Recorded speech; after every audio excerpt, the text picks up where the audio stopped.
ready to sing this again?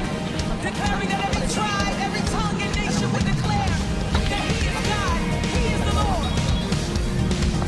Go ahead and put your hands together. Oh, yung malayo dyan. Napit na po kayo dito. Wala na po tayo. Pangasap. Yan naman nila eh. Pinapakita nila dyan yung pinakamayayaman. Oo. Tapos, sinama nila si Jesus. Sinama siya? Sa mga nangalang. Kapit na sila. Ito ah. Nasulog ang tao nila. Ubus sila. Ang taon. Hindi na lagi. Salit-salit na natin yung Panginoon. Magkano kayo? Sa mga ganyan natin. Sa inyo. Sasayaw kayo sa linggo na yung dati natin sayaw. Sayaw natin kayo. Hindi naman ang salit mo. Bakit Jem? Tawagin natin natin.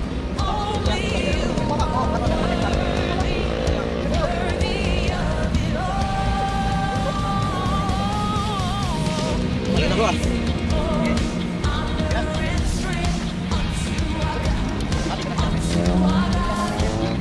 Sabi nga rin po sa Romans 6:23, sapagkat ang kabayaran ng kasalanan ay kamatayan. Datapwat ang kaloob na walang bayan ng Diyos ay buhay na walang hanggan kay Kristo Jesus. So yun po, no?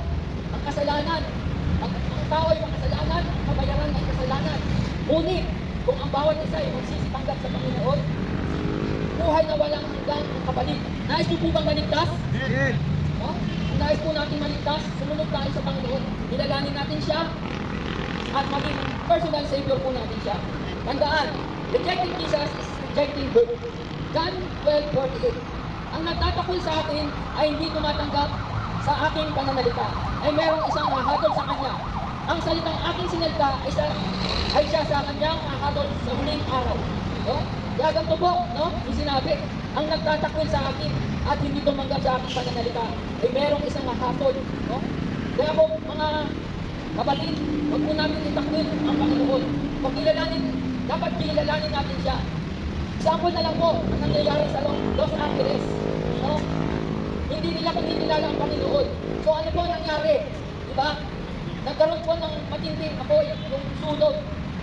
So, ganun po ang galing ng Panginoon. Kapag ang bawat isa ay dinamak niya ang Panginoon. Kaya mga kapatid, kung nais mo maligtas at nais mo natin na magkaroon ng personal relationship sa Panginoon, ay magsisi po tayo. Ito, dahil ang Diyos lamang ang maghahatol sa lahat ng taong makasalanan. Mateo 10:33. Datapwat sino man sa akin magdalila sa harap ng mga tao, ay kakailangan naman siya sa harap ng aking Ama. No? Ganyan po ang Panginoon. Kaya wag po natin ikahiya ang Panginoon. Kahit saan man tayo magpunta, sigaw natin ang pangalan na si Jesus ang siyang pagkapagligtas ng ating buhay. Kaya wala pong ibang magiging daan sa kaligtasan kundi tanging ang Panginoon lamang po. Ang kaligtasan ay dapat may kasiguraduhan. Hindi maaaring bahala na.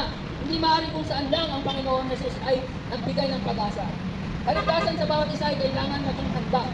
So, ang kaligtasan po ay dapat natin pinaghahandaan. Kung pinaghahandaan natin ang kamatayan natin dito sa lupa, dapat mas paghandaan natin ang kamatayan natin sa eternal. Dahil mas mahirap po, kapag tayo ay na impyerno, ay hindi na natin pwedeng magsisi. Dahil magsisisi nga ay nasa huli. Sabi nga po sa Revelation 21:8, ngunit sa mga duwag at sa mga hindi mananampalataya at sa mga kasuknam-suklam at sa mga mamamatay tao at sa mga apaki-apik at sa mga gagaway at sa mga mapagsamba sa Diyos-Diyosan at sa lahat ng mga sinungaling, ang kanilang bahagi ay sa dagat-dagatang apoy na nagtitingay sa apoy at asupre na siyang dalawang kamatayan. Sa mga kapatid, kung ayaw po natin ma-impyerno, tanggapin natin na buong puso ang Panginoon sa ating buhay. Dahil napakahirap na kung mapunta sa impyerno ay napakainit. Kaya mga kapatid, pagsisihan na po natin ang ating mga kasalanan. Dahil sa bandang huli, mahirap nga pong magsisi. No? Kaya hanggang may pagkakataon pa mga kapatid, kaya may sinasabi nga sila na ang masamang damo ay matagal makamay. Hindi po ano yan. Tutusin, binibigyan lang po tayo ng pagkakataon ng Panginoon na magsisi. Dahil sa kanyang habat, sa kanyang pagmamahal, binibigyan niya tayo ng pagkakataon. At pagsisihan po natin ang ating mga kasalanan.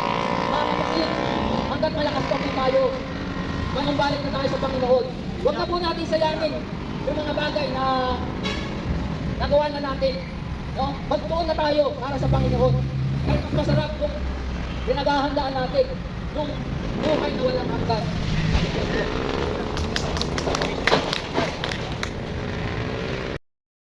At pagsumampalataya ay hindi enough, hindi ito sapat, kundi kailangan mo yung tumalikod at magsisi ng totoo sa iyong puso, dahil madali lang sabihin ang pagtanggap at sumampalataya, pero ang pagtalikod at pagsisisi na wala, na hindi mo ginagawa, maging useless ang iyong pagtanggap, maging useless ang iyong pananampalataya.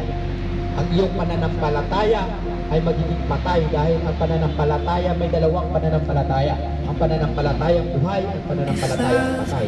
Ang patay ay hanggang sa isip mo lamang ang tagapagligtas ng Jesucristo.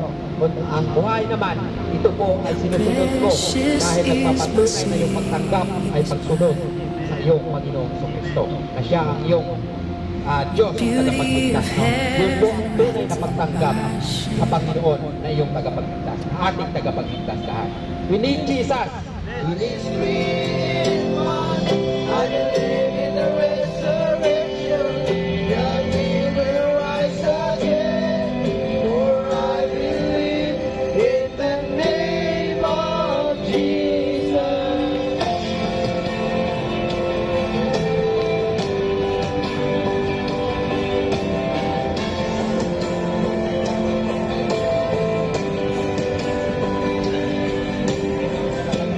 Desert out in pain, suffered and crucified.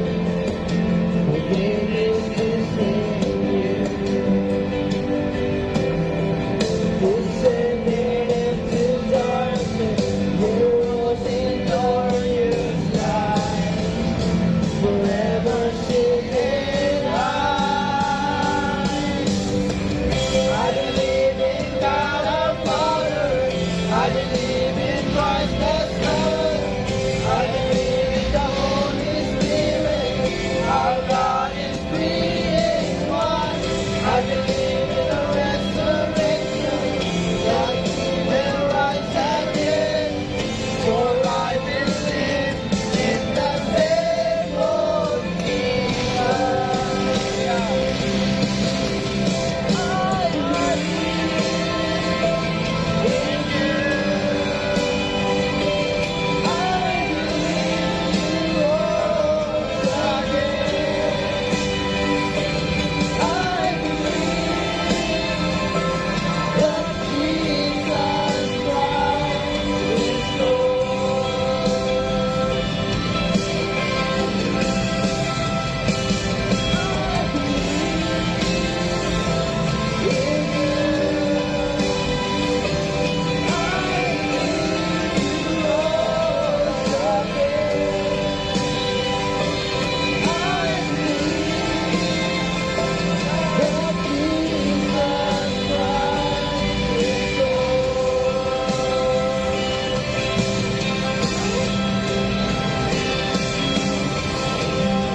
Yan pala mga guys, yan after namin makinig ng salita ng Panginoon na isinare ni Brother Gerald, yan po ay pupunta na po kami dun sa mga taong mga nakaupo dun sa sa park. Mag-share na po kami ng mga salita ng Panginoon dyan. Yan po, antabayanan niyo po ang kapatid at mga YouTuber. So yan lamang po. Salamat.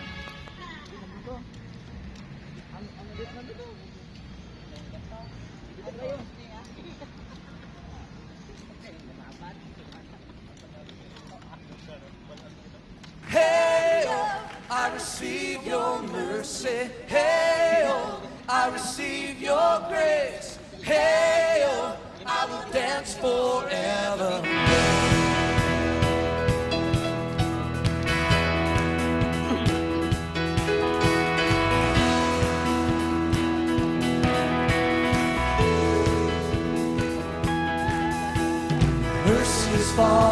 falling, is falling. Mercy, it falls like a sweet spring rain. Mercy is falling on me. Mercy is falling, is falling, is falling. Mercy, it falls like a sweet spring rain. Mercy is falling on me. Hey, I receive your mercy. Hey.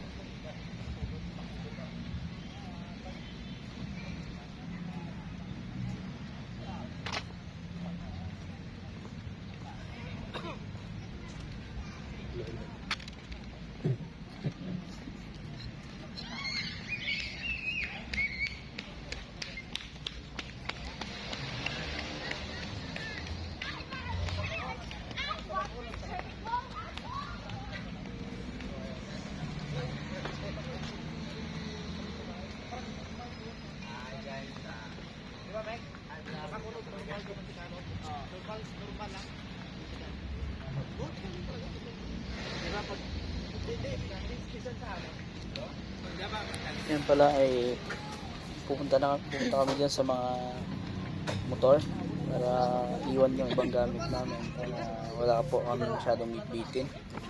So medyo nagkukulit-kulitan. So yun guys, no? Please support ng channel GTV Vlog. So support naman mga guys. Po ay after po yan, babalik po kami dun sa park para mag-share po ng salita. Bye-bye niyo po. Salamat. God bless.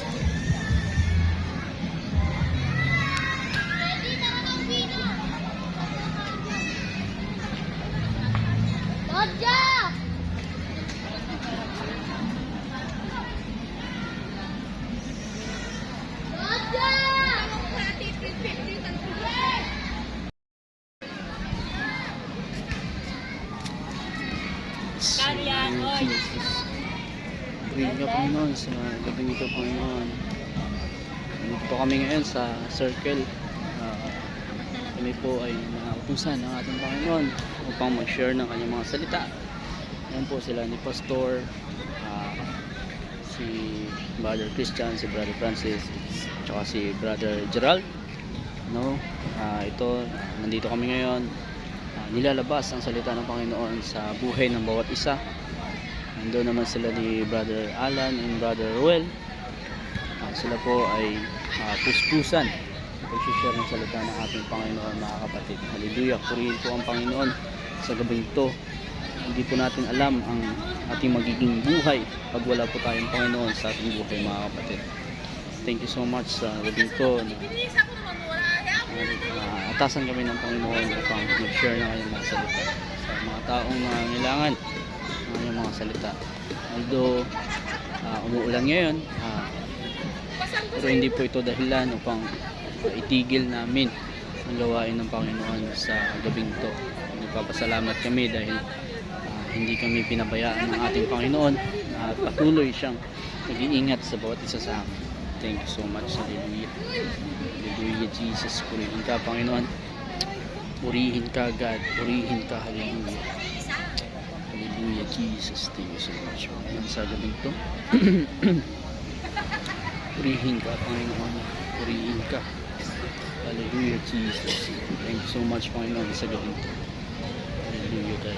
Hallelujah, God. Hallelujah, God. Hallelujah, Jesus. Thank you so much, Panginoon. Thank you so much, God. Hallelujah, Jesus. Thank you so much, God. Hallelujah. Purihin ka, Panginoon. Purihin ka. Purihin ka, O God. Purihin ka. Yes, hallelujah, Jesus. Hallelujah, Lord. Hallelujah, God.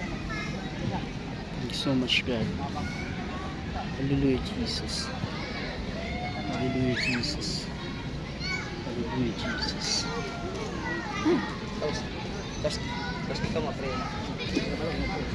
Yes, God. Thank you so much, Lord. Hallelujah, Jesus. Hallelujah, Jesus. Hallelujah, Jesus.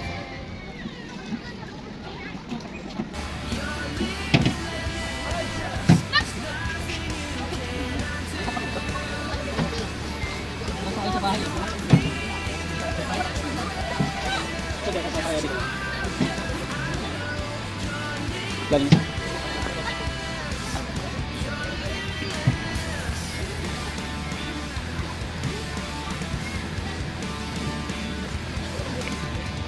Wala siyang dalawa.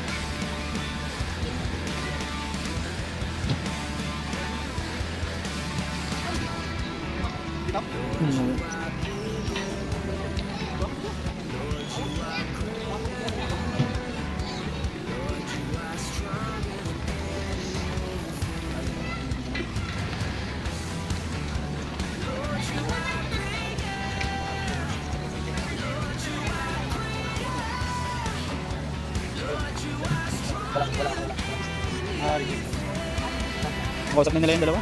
Kausap nila.